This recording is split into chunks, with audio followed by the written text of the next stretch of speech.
से लाल किले की तरफ करीब 11 घंटे पहले निकली थी और रास्ते में कई जगहों से गुजरी। सोमवार को बताया जा रहा है कि सुबह 7:30 बजे कार फरीदाबाद के एशियन अस्पताल के बाहर सबसे पहले दिखाई थी। इसके बाद सुबह 8:13 पर यह कार बदरपुर टोल पार करके दिल्ली में दाखिल हुई। सुबह 8:20 पर कार ओखला इंडस्ट्रियल एरिया के पास एक पेट्रोल पंप के करीब में नजर आती है। 3:19 पर कार लाल किला परिसर के पास बनी पार्किंग में दिखती है। लाल किले की पार्किंग में धमाके वाली कार करीब 3 घंटे तक पार्क रही। शाम 6:22 पर कार पार्किंग से बाहर निकलती है और लाल किले की तरफ बढ़ती है और सिर्फ 24 मिनट बाद यानी शाम 6:52 पर चलते चलते कार में जोरदार धमाका हो जाता है।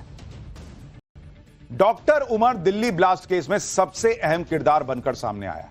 धमाके से 3 घंटे पहले उमर कहां था, क्या कर रहा था, इसकी पूरी डिटेल खंगाली जा रही है। पुलिस को जो सुराग मिल रहे हैं वो किस तरफ इशारा कर रहे हैं वो भी समझिए। ब्लास्ट से पहले i20 कार 3 घंटे पार्किंग में खड़ी रही। कहा जा रहा है कि पार्किंग में कार में बैठा हुआ शख्स बाहर ही नहीं निकला, वो 3 घंटे गाड़ी में बैठा रहा। सीसीटीवी फुटेज में भी मास्क वाला शख्स कार चलाता दिख रहा है। एजेंसियां जांच कर रही हैं कि क्या किसी से वो निर्देश ले रहा था या आतंकी उमर किसी के निर्देश का इंतजार कर रहा था। भाई गाड़ी में 3 घंटे बैठ के क्या कर रहा था? मरने की प्लानिंग तो नहीं कर रहा होगा। कहा जा रहा है कि क्या वो हैंडलर्स का इंतजार कर रहा था कि वो अगला आदेश दें कि क्या करना है। उमर को कोई स्लीपर सेल या लॉजिस्टिक सपोर्ट का इंतजार था, इसलिए वो 3 घंटे बैठा रहा पार्किंग में। क्या आतंकी उमर ने 3 घंटे के दौरान किसी से मुलाकात तो नहीं की? यह भी हो सकता है कि आतंकी उमर इलाके की रेकी कर रहा हो या वो पीक आवर का इंतजार कर रहा हो जब धमाके में से ज्यादा नुकसान हो, यह भी हो सकता है। जांच एजेंसियां आसपास के इलाके का डंप डेटा निकलवा रही, जिससे यह पता लगा पाएंगी कि बार बदल गए। फर्जी आईडी पर कार की ओनरशिप के कई ट्रांसफर हुए। कार की ओनरशिप को बार बार बदलना आतंकी हमलों में इस्तेमाल करने का आम तरीका है। आत्मघाती आतंकवादी कार बम हमलों के लिए यह तरीका अपनाते रहे हैं। धमाके वाली i20 कार को ही 7 बार खरीदा और बेचा गया। i20 कार गुरुग्राम में सलमान के नाम पर रजिस्टर्ड थी।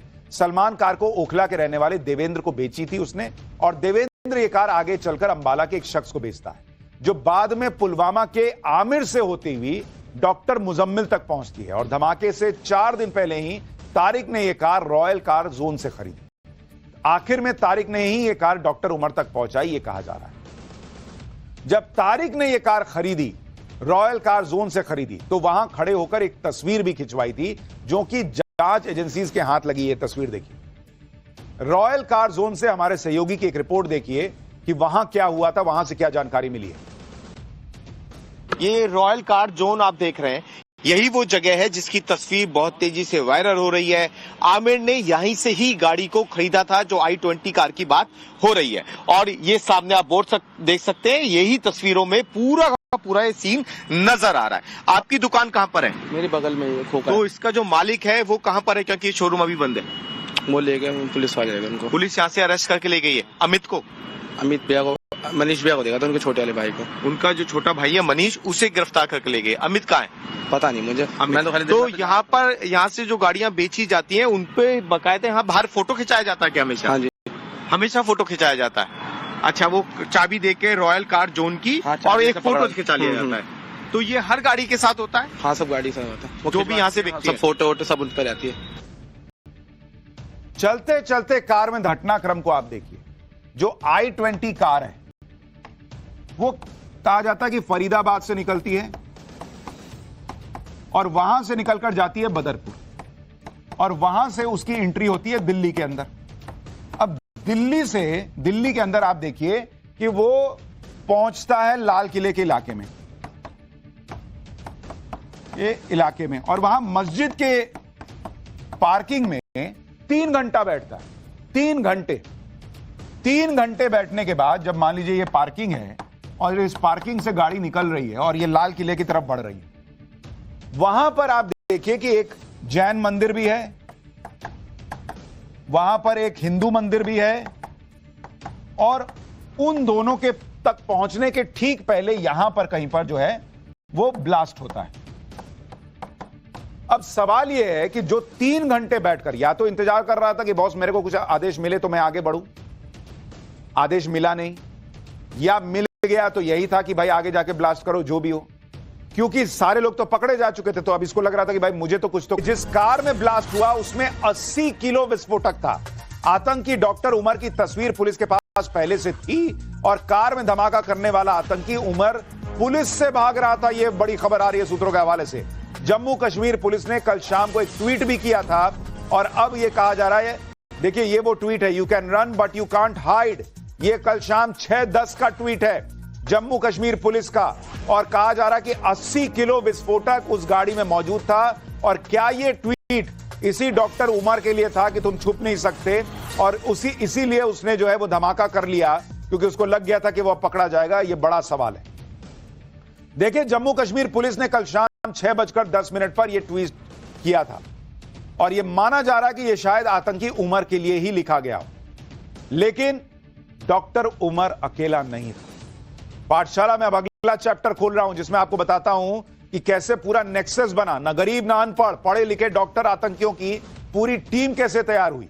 मसूद अजहर, हाफिज सईद ने जो महिला आतंकियों की टीम बनाई उसकी सरगना भारत में पकड़ी गई है क्या? अब इसके बारे में आपको बताता हूं। दिल्ली ब्लास्ट केस में जो लोग पकड़े जा रहे हैं और जो लोग दिल्ली ब्लास्ट से जुड़े से पहले पकड़े गए, उनकी प्रोफाइल आप देखेंगे तो हैरान रह जाएंगे। कई बार लोग कहते हैं कि पढ़े लिखे लोग नहीं हैं, इनका दिमाग ब्रेन वॉश कर दिया जाता है, गरीब लोग हैं। लेकिन इस केस में जो लोग पकड़े गए, ना तो वो गरीब हैं ना वो अनपढ़ हैं, ये कोई मामूली लोग नहीं हैं। ये पढ़े लिखे डॉक्टर, यूनिवर्सिटी में पढ़ाने वाले लोग हैं। ऐसे ऐसे लोग पकड़े जा रहे हैं दिल्ली ब्लास्ट केस में। एक समय था जब आतंकी संगठन धमाकों के लिए, अटैक के लिए गरीब कम पढ़े लिखे युवाओं का ब्रेन वॉश करते थे। जैसे आपको याद होगा, ये कसाब, अजमल कसाब अनपढ़ था और गरीब परिवार से था। उसका परिवार ठेला लगाकर पेट पालता था। कहा जाता है कि कसाब के पिता ने सिर्फ 15,000 रुपए के लिए उसे आतंकी संगठन लश्कर तैयबा को सौंप दिया था। लेकिन अब आतंक का नया मॉड्यूल आ गया। ये व्हाइट कॉलर टेररिज्म है बॉस, अर्बन टेररिस्ट आप इनको कह सकते हैं, जो बड़े बड़े शहरों में बड़े बड़े पदों पर बैठे हैं। दिल्ली ब्लास्ट के बाद इस व्हाइट कॉलर टेरर मॉड्यूल के तार एक दूसरे से जुड़ते दिख रहे हैं। हैरानी की बात यह है कि ये लोग पढ़े लिखे समाज से सम्मानित पेशे से जुड़े हुए लोग हैं। अरे जब आतंकी हमला ही करना था तो इतना पढ़ना क्या था? मां बाप का पैसा भी बर्बाद किए, समय बर्बाद किए, नौटंकी किए कि डॉक्टर हो, सीधा आतंकी हमला करने जाते। इनके पास किसी चीज की कमी नहीं है। इस देश ने इन लोगों को इज्जत की जिंदगी जीने के लिए सब कुछ दिया, लेकिन आरोप क्या है कि इन्होंने इसी देश में आतंक फैलाया। जैसे आप देखिए कि व्हाइट कॉलर टेरर नेटवर्क के जो डॉक्टर, जम्मू कश्मीर के पुलवामा का रहने वाला डॉक्टर उमर मोहम्मद दिल्ली ब्लास्ट का मास्टर माइंड माना जा रहा है। दूसरा किरदार फरीदाबाद से गिरफ्तार किया गया डॉक्टर मुजम्मिल शकील, इसके पास से 2900 किलो विस्फोटक बरामद किया गया है। डॉक्टर मुजम्मिल जम्मू कश्मीर के अनंतनाग में सरकारी अस्पताल में डॉक्टर उमर के साथ काम कर चुका था। तीसरा किरदार पुलवामा का डॉक्टर सज्जाद, इस पर आतंकी डॉक्टर्स का पार्टनर होने का आरोप है। चौथा किरदार डॉक्टर अदील, सहारनपुर से गिरफ्तार हुआ, इसके लॉकर से AK-47 राइफल भी बरामद की गई। पांचवां किरदार डॉक्टर